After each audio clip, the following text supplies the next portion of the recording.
أعوذ بالله من الشيطان الرجيم بسم الله الرحمن الرحيم جنات عدن يدخلونها ومن صلح من آبائهم وأزواجهم وذرياتهم والملائكة يدخلون عليه من كل باب. سورة الرعد 23 نمبر آیت. په دې 23 نمبر آیت کې د اهل حق او د دیندار خلکو انجام ذکر کیږي چې دوی انجام بسنګي. مکه ذکر شو چې اولئک لهم عقبى الدار، د دې لپاره اخرنه کور دشته. لیکن اوس د عقبى الدار تفصیل لږ د عقبى الدار څه شی دی، اخرنه کور د جنتیانو څنګه کور دی. الله تعالی وی جنات عدن يدخلونها، دا کور د همیشه اوسېدلو دی چې داخليږي بدیت. عدن چې کوم دی مشهور معنی دا ده چې دا مستقیر رهایش رچای هغه ته عدن وای. نو جنت د دې د مستقیر اوسېدلو ځای نه دی، همیشه اوسېدلو ځای نه دی، دای مشهور معنی. او ځینې علما وایي چې د عدن په جنت کې یو خاص مقام دی او د باقی جنتونو نه د عدن بهتر دی، ښه ځای نه دی. نو دغه مخکینی او صفاتونه چې کم ذکر شو د دې صفاتونو خواندانو د لپاره په جنت کې خاص ځای نه ملایوي چې دا غینو عدن دی. دا دویم قول دی. يدخلونها دوی به داخلي کې دغه جنت. ومن صلح من آبائهم وازواجهم وذرياتهم، در جنتیانو دویم نعمت ذکر کیږي چې په خپل باندې خدغه نیکان خلق دی جنت ته داخل شي او دغه به دوی لپاره مستقل رهایش مستقل زګینه وي. لیکن دوی په خپل باندې لاسکه چې دوی پلاران بیبيان اولاد دا به هم دوی په برکت باندې جنت ته داخليږي. لیکن صلاحت کې پکې د ومن صلاح هغه سوچ ردی صلاحیت لري، صلاحیت جنت لري، یعنی معنی دا چې کم از کم مسلمانانی کافران داخلي دي نشي. اوس سره دغه و مخکینی وصفتونو خاوند جنت سره دی او مشهر پلار یا اولاد یا زنانو کې خدای مګه سو کافران دي، نو هغه جدا خبر ده، هغه کسان د په وجه باندې جنت تللی نشي. لیکن چې صرف ایمان لري، خالص ایمان او عمل کمزوري، د عمل په وجه باندې جنت نشي حاصلوله، نو دغه کسان ورته د دې نیکانو اولاد په وجه باندې او دغه شان د نیکانو پلارانو په وجه باندې هغه به هم جنت ته راځي، د برکت باندې به داخل شي. نو الله ومن صلح من آبائهم، او هغه څوک به هم داخل شي چې هغه نیکانی د دې پلارانو نه، پلارانو کې څوک نیکانی څه مطلب مسلمانان کافران نه، و ازواجهم و بیبیان د دوی، و ذریاتهم اولاد د دوی، دا به سره هم جنت ته لاړ شي. نو صلاح په معنا د ایمان سره شي، صرف ایمان لري مسلمان او اعمال یې دونه کمزوري چې جنت ته داخلي دي نشي. لیکن په اولاد کې څوک نیک کس را پیدا شو، په پلانانو نیکونو کې څوک نیک تر شوی دی چې دغه بهترین صفاتونو خاوند دی، نو د هغې په برکت باندې به دا هم جنت ته لاړ شي. والملائکة يدخلون عليه من كل باب، او فرشتي په داخلي کې د جنتیانو ته د هر دروازې نه، د جنت و دروازې اته دروازې دي، نو په هر دروازه باندې فرشتي داخليږي. سلام علیکم، او داسې به وجه سلامتیا دی په تاسو باندې، سلام به هم واچي، دا به بره خوشحالي شي. بما صبرتم، په سبب د هغه چې تاسو صبر کړی په دنیا کې تاسو په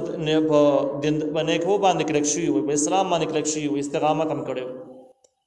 او په دې لاره کې ډېر کړاوونه مشکلاتونه به راتلل، خو تاسو به دین نه پرېښودو او صبر به هم کاو. نو فنعم عقبى الدار، ډېر ښه دی کور اخرنه، د دې کسانو لپاره اخرنه کور ډېر زت خره، یعنی جنت ور ډېر خشه دی. نو جنتیان مو ته هم سلام به وایي، هم ورته د دې لوی نعمت وجه وخښدا ځکه تاسو صبر کړو. صبر درې قسمونه دي، مشهور قسمونه یې درې دي. یو صبر په تکلیفونو باندې دی چې څومره تکلیفونه راشي هم ته مایوسه کېږې نه او د الله تعالی د امید په انتظار، د رحمت او د ښې ورځې په انتظار باندې مایوسه کېږې نه او ناشکري اظهار نه کوي. دا صبر چې په تکلیفاتو باندې دا هم ښه کار دی. دویم صبر چې کوم دی دا به اسلام او دین او شریعت باندې دی چې څومره کړهونه تا ته راځي یعنی یخنی شي هم تمس کې که ګرمي شي هم ته روزه نیسي چې کوم حکم باندې عمل راشي او څومره د هغې مخالف تکلیفونه او کړاوونه خو د اسلام عملي کولو باندې ته صبر کې هر مشکل مخې سره برداشت کې نو دا صبر شو په نیکو اعمالو باندې او دریم صبر دی د ګناهونو نه پرهیز باندې چې ستا نفس به ډېر څه غواړي پړک به د ډېر سره ولاړېږي لیکن چې د شریعت مخالف یې نه مني نو دغه صبر دریم قسم دی دغه درې قسم صبر چې چا کړی نو فرشتې به ورته وایي سلام علیکم بما صبرتم سلامتیا دی په تاسو باندې په سبب د هغه چې تاسو صبر کړی په دنیا کې په نیغ به ډېر ښه دی عقبتدار کور اخرنی کور ستاسو دپاره ډېر ښه دی والذین ينقضون عهد الله د دې ځای کې اخوا د اهل باطلو علامات ذکر کېږي دې ځای پورې د جنتیانو علامات ذکر شو اهل حق د هغوی انجام ذکر شو صفتونه علامات تاسو واورېدل دې ځای کې اخوا بس د هغه خلکو علامات ذکر کېږي چې کوم باطل خلک دي ګمراه خلک دي او هغوی مستحق د جهنم دي نو دغه باطل خلکو د جهنمی خلکو علامات یې نخوا ذکر کېږي الله وی والذین د هغه کسان دي ينقضون عهد الله چې ماتوي وعدې د الله تعالی د الله تعالی وعدې دوه قسمونو باندې انسانان نه وعدې اخیستلی شوي دي یو وعده د الله تعالی د انسانانو نه اخیستلی شوې ده په عالم الارواح چې هغه مشهوره واقعه ده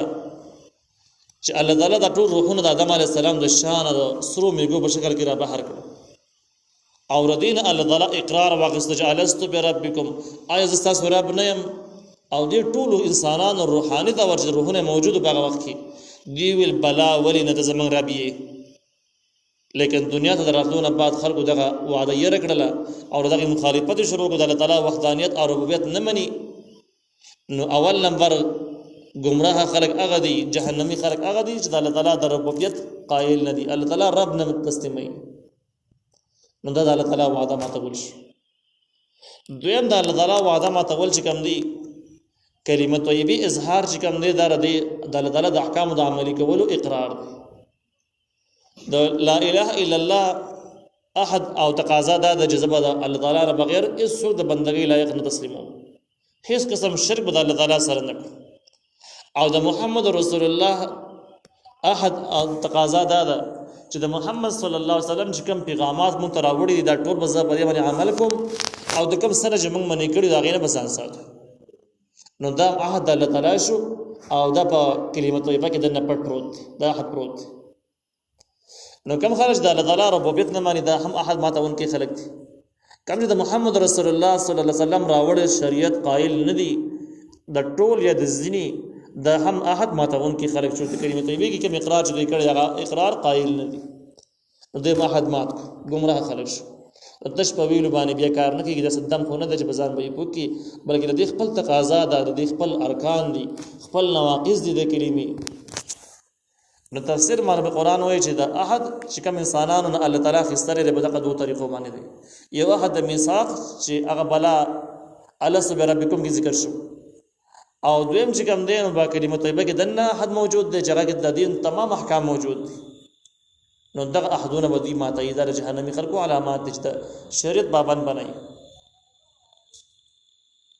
من بعد میثاقه ورس د کلکوالینا اولی خ احد کړي دي او زمنینا کلمه طیبه ویل او سي دغه په تقاضا باندې جنت لري ایوانه خیراش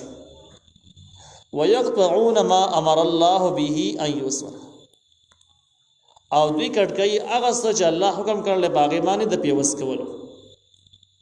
دا مضمون مخکې تر شوی دی چې د دینه مراد مشهور دا د دینه خپل ولی مراد نه رشتہ دار یعنی او دغه مضمون تایید قران کې او قران بنور آیاتونو کې او د حدیث مبارکه کې په تفصیل سره موجود دی یو دغه نه د بخاری شریف مشهور روایت دی چې نبی کریم صلی الله علیه وسلم فرمایي چې تاسو خپل نسب نامي د محفوظ ساتئ در ترمذی شریف روایت دی خپل نسبونه محفوظ ساتئ او نسب چې کوم دی سلسله نسب دې د پاره چې موږ د چا سره رشتہ جنګیدل د چا خپل یو څوک خپل دی وای دا دې د پاره چې تاسو د خپل ولی حق ادا کړئ چې کله تاسو خپل نسب نه پیژنئ نسب نامه ته معلومه نه نو تاسو به د خپل ورانو حق ادا کولی نشئ تاسو پیژنئ بیا نه د دې نه معلومیږي دا چې نسب نامه لیکل هم یو بنیادي څیز دی چې هر چا خپل نسب نامه زده وي دویم دا ده چې د مسلم شریف په روایت کې دي چې یو بانډاچی سړی راغی د غرونو کسو نبی علیہ السلام نه په لنډو الفاظو باندې تپوس وکړو چې داسې کار راته راوښیه چې د جهنم نه مې لرې باسي د جنت ته مې نږدې کړي نبی علیہ السلام ورته ویې بس شرک مه کوه شرک نه ځان ساته د لمونځ پابند اوسېږه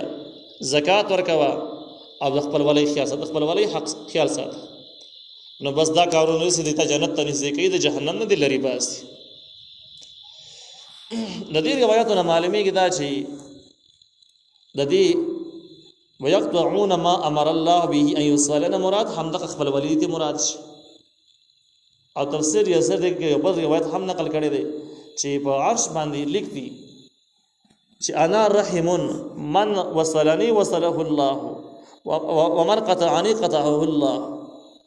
زخپل ولیم سوچ ما پالي الله به د خپل رحمت سره نږدې کوي او سوچ ما کړکی الله به د خپل رحمت نه لري باسي د دغه روایت نه معلومیږي دا چې خپل ولی د دې مراد خپل ولی ده نو د باطل خلقو علامات دا د خپل ولی په خیال نه ساتي خپل ولی به نه پیژني ويفسدون او دی بورانه کې په الارض بزمه کې نو درې علامات ذکر شو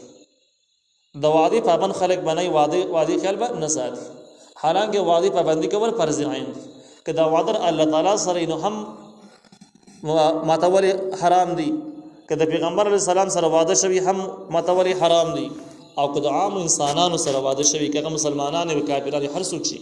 خو چې احد وسره شوی د احد ماتول حرام دي په دې باندې اتفاق دي نو داخله به د وعدو پابند نه د وعدو خیال بنه ساتي دوی خپل ولی بنه پالي او چې کله د دومره زونه به پیدا شي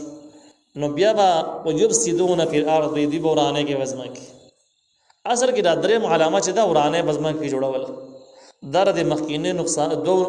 نقصانونو نتیجه او ثمره ده څه مطلب کم سړی د واضح پابند نه کم خپل نه پیژني نو نتیجه به صحیح دا سړی په مسلسل جګړې کوي فسادونه و جوړي شرونه و جوړي او د ژوندۍ په خلکو د پاره یو ناستور جوړ شوی ځکه چې خپل نه پیژني وعده نه پیژني انجام یې صحیح انجام یې جګړي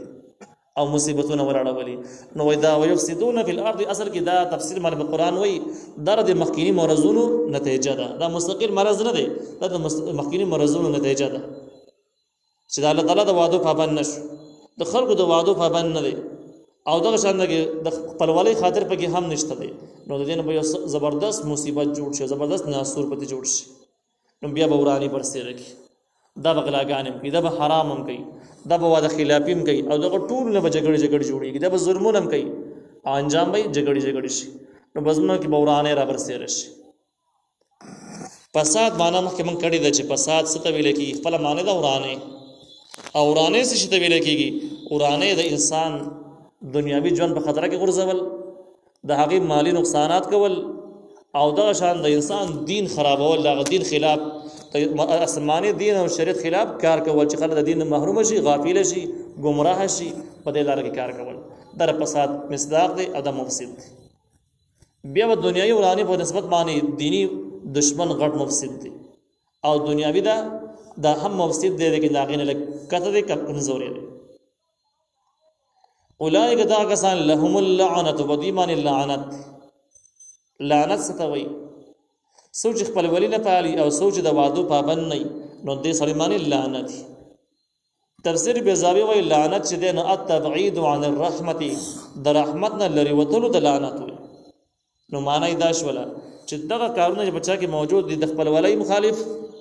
د وادو خلاف ورزي کوونکې سړی دا به د الله تعالی د رحمت نه لري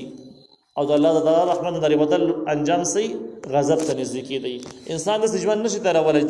چې د رحمت نه لري او غضب ته نږدې نه د ژوند د چانس پکې نشته چې رحمت کی وی د غضب نه بلري او چې غضب کې پریوتلې د رحمت نه بلري وځي نو دا ازداد دی لکه چې شپه نو ورځ بنای چې ورځ شپه بنای د ازداد داسې نشي کېدای سړی په داسې ټایم کې موجود دی چې نه شپه ده نه ورځ دی سم نه دي داسې خواړو کېدی نه شي نو داسې هم کېدی نه شي سړی به د رحمت نه لرې وتلی دی په غضب کې پرې وتلی نه دی داسې هم کېدی نه شي نو د دغه مرضونو والا د خپلوالۍ مخالف او د واده خلافۍ کولو والا کس دا به د الله د رحمت نه لري ولهم سوء الدار او د دې لپاره بد کور دی بد کور یې کوم ځای دی جهنم یې ځای دی جهنم یې کور دی او دا ډېر بد کور دی